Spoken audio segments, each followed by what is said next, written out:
Connaissez-vous Benjamin Tremblay? À l'âge de seulement 23 ans, il est le fondateur et l'éditeur en chef de 7 jours sur Terre, un média complètement indépendant qui traite des grands enjeux mondiaux et de la politique à l'international.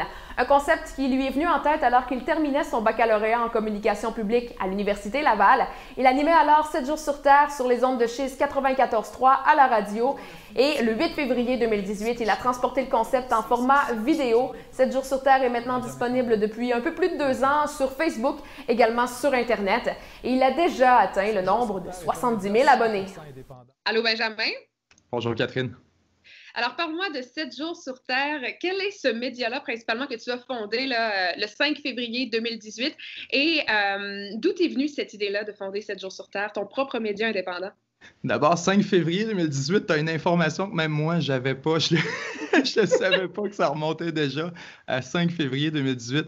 Écoute, l'initiative, initialement, c'était de faire du contenu web qui était un peu plus axé sur l'actualité internationale. Rapidement, pour différents facteurs, on s'est rendu compte avec l'équipe qu'on avait à l'époque que c'était beaucoup plus facile de transmettre de l'information à travers le vecteur vidéo. Produire des petites capsules, de dire, tiens, il y a de ces sujets, donc pour bien comprendre, il faut un documentaire d'1 heure et demie pour vraiment tomber dans les nuances. Mais la réalité, c'est qu'on n'a pas toujours le temps de faire ça et qu'on veut s'intéresser à ces enjeux-là sans nécessairement y avoir toujours le temps et l'énergie pour y dédier ce qui est nécessaire. Fait que nous, ce qu'on fait à ce moment-là, c'est de prendre de ces sujets, justement, qui nécessitent beaucoup plus de nuances, beaucoup plus de complexité, et on vient en faire une synthèse. Pour présenter aux gens, voici l'enjeu qui existe, voici qui sont les acteurs, pourquoi c'est un problème ou pourquoi on en parle en ce moment. Et puis, si vous voulez en savoir plus, allez chercher dans telle et telle direction. Ce qu'on fait, c'est d'essayer d'avoir une approche non partisane. C'est ça que beaucoup de gens apprécient. 7 jours sur Terre aussi traite de différents sujets, là, entre autres des sujets d'affaires publiques, d'histoire, politique ou encore sur la science. C'est des sujets parfois qui peuvent, que certains gens peuvent être moins à l'aise, Ouais. Mais tu parviens quand même à rendre l'information accessible à tout le monde. Comment est-ce que tu réussis à le faire? Ben, c'est là le gros défi de la chose, vous savez. C'est de prendre des enjeux des fois que les gens n'auraient jamais pensé trouver intéressants. Vous savez, dans le groupe exclusif avec nos contributeurs cette semaine, on parle de la Turquie et du rôle de la Turquie dans le nouveau monde et de la nouvelle époque géopolitique qui se présente. Et beaucoup de gens n'avaient jamais vu cet enjeu-là et jamais n'auraient pensé se prendre un documentaire justement d'1 heure et demie sur l'enjeu. Mais maintenant qu'on l'a présenté, qu'on l'a mis en lumière, il y a beaucoup de gens que ça allume et qui se disent « Mon Dieu, je ne le savais pas ».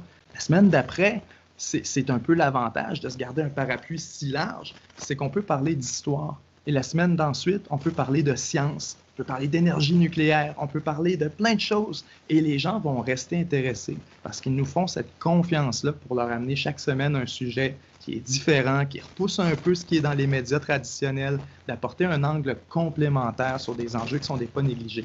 Qu'est-ce que tu souhaites apporter de plus au monde de l'information avec ton média? Il y a un mot qui est souvent utilisé avec les médias sur le web, c'est médias alternatifs. C'est un mot que moi, je n'utilise pas et que j'utiliserai jamais parce que je le vois comme un média complémentaire. Et c'est un peu le rôle qu'on essaie d'y prêter. C'est de dire, nos médias, on n'est pas là pour les attaquer. Ils font un travail fantastique pour la plupart d'entre eux. Les journalistes sont très intègres. Il y a vraiment un travail de terrain archi important qui se fait. Le débroussaillage, comme on dit, pour découvrir l'information, pour aller fouiller dans les registres, pour faire les appels. Ça, il faut les médias traditionnels. Maintenant, pour avoir un angle complémentaire sur des sujets archi nichés comme ça, qui ne pourraient pas intéresser le grand public, il faut aussi des petits médias complémentaires, comme 7 jours sur Terre, qui peuvent apporter cet angle-là, qui peuvent monétiser à partir du public directement, ne pas dépendre de publicitaires qui, justement, amèneraient une prérogative de grande audience et de potentiel viral constamment. Nous, ça nous permet un peu de mettre cet aspect-là de côté, l'aspect de l'audience et de la propagation de masse, et de se concentrer sur un contenu plus niché, mais qui plaît à une audience précise.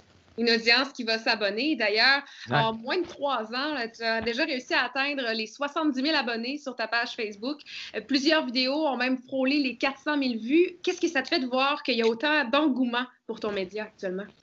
Je trouve ça vraiment fantastique parce que c'est un projet que j'ai lancé initialement avec absolument aucune ambition du genre. C'était vraiment juste une idée académique. C'était avec des amis à l'école. On lançait ça un peu naïvement. Et si j'avais su tous les cerceaux à travers desquels je devrais sauter à travers les années, probablement que j'aurais jamais lancé dans cette direction-là, de la vidéo, etc. J'avais jamais monté une vidéo de ma vie. J'avais jamais touché à quoi que ce soit dans le milieu. Fait que ça a été une expérience professionnelle qui s'est transformée en expérience personnelle fantastique, où j'ai rencontré des gens, où j'ai connu des milieux, où j'ai découvert, j'ai appris des leçons comme j'en aurais jamais appris ailleurs. Et tout ça en étant à mon compte, en le faisant pour des gens qui partagent mon travail et qui l'apprécient. Oui. C'est la plus belle gratification du monde. Tu le sais toi-même en étant dans le milieu. Le bonheur de voir les gens qui apprécient un reportage, qui apprécient une chronique, qui sentent que ça les a touchés. Ça, c'est la plus belle récompense qu'on peut imaginer. Puis, on a la chance à 7 jours sur Terre de la recevoir pratiquement quotidiennement de gens qui partagent les mêmes passions que nous. Tout à fait. Et aussi, ce qui fait vivre le média de 7 jours sur Terre également, c'est la contribution des membres. Donc, c'est possible de plusieurs manières de s'abonner. Comment est-ce que tu vis actuellement la crise de la COVID-19? Parce qu'il faut notamment se réinventer, puisque l'information tourne principalement autour du même sujet depuis plusieurs mois déjà. Je vous dirais que la situation de 7 jours sur Terre en ce moment, j'utilise beaucoup un terme pour ce qui est de la crise. C'est un grand accélérateur à beaucoup d'égards. Oui. Nous, ce qu'on fait beaucoup à 7 jours sur Terre, ce temps-ci, c'est qu'on regarde sur la scène internationale ce qui se produit. On essaie de décortiquer un peu ce qui va se produire. On regardait l'Afrique, on regardait l'Europe, on regardait l'Amérique. Et tous les constats qu'on fait, c'est pas que les choses changent. C'est que ce qui est en train de se produire est en train de s'accélérer dramatiquement. C'est là que le modèle de 7 jours sur Terre a pris toute sa force, en étant financé par le public, qui nous envoie un 3 $ à la fin du mois de son argent personnel, qui peut le retirer quand il veut. Mais ça veut aussi dire qu'à la fin du mois, c'est beaucoup plus facile de garder ces abonnements-là et c'est beaucoup plus facile de demeurer financé. À l'âge de seulement 23 ans aussi, tu as déjà beaucoup d'expérience dans le domaine. Tu as fondé ton propre média indépendant.